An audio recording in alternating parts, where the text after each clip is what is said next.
थेट जाऊयात विधान भवन परिसरामध्ये अंबादास दानवे सध्या बोलतायत। खरं तर राजकारण सत्ताधारी पक्षाचे लोक करतात, कारण सत्ताधारी पक्षाचेच मंत्र्यांची, मुख्यमंत्र्यांची, उपमुख्यमंत्र्यांची प्रत्येकाची वेगवेगळी भूमिका असते। खरं तर मंत्रिमंडळ किंवा कॅबिनेट हे एक असतं, त्यांची एक भूमिका असली पाहिजे, पण हे कॅबिनेट तीन तोंडाचं आहे। तीन बाजूला तिघांचे तोंड असतात। व्यक्तिगत गुपचूप चर्चा केली जाते आणि सर्व पक्षाच्या नावाखाली विरोधी पक्षाच्या खांद्यावर बंदूक ठेवून आपले अजेंडा राबवले जातात।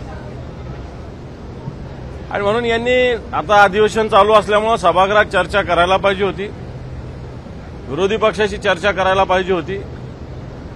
ज्यावेळेस स्वतः काही निर्णय घेतात तर स्वतः गुलाल अंगावर घेतात। आरक्षणाचा निर्णय सगळ्या सभागृहाने एकमताने घेतल्यानंतर स्वतः त्याचं क्रेडिट घेतात। मग या सगळ्या भूमिका असताना विरोधी पक्षाला सुद्धा विश्वासात घेण्याची आवश्यकता आहे। आम्ही असं ऐकतो की मुख्यमंत्री मराठा समाजाशी बोलले, तर उपमुख्यमंत्री ओबीसी समाजाशी बोलले। म्हणजे गुपचूप गुपचूप बोलण्यापेक्षा किंवा जे गुपचूप बोललं असेल ते आमच्या कानावर घालायला पाहिजे, थोडं का होत नाही। आणि हे न घालता आमच्याकडून अपेक्षा कशी करणार? तेव्हा सरकारच राजकारण करते, सरकारला हा प्रश्न सोडवायचा नाही।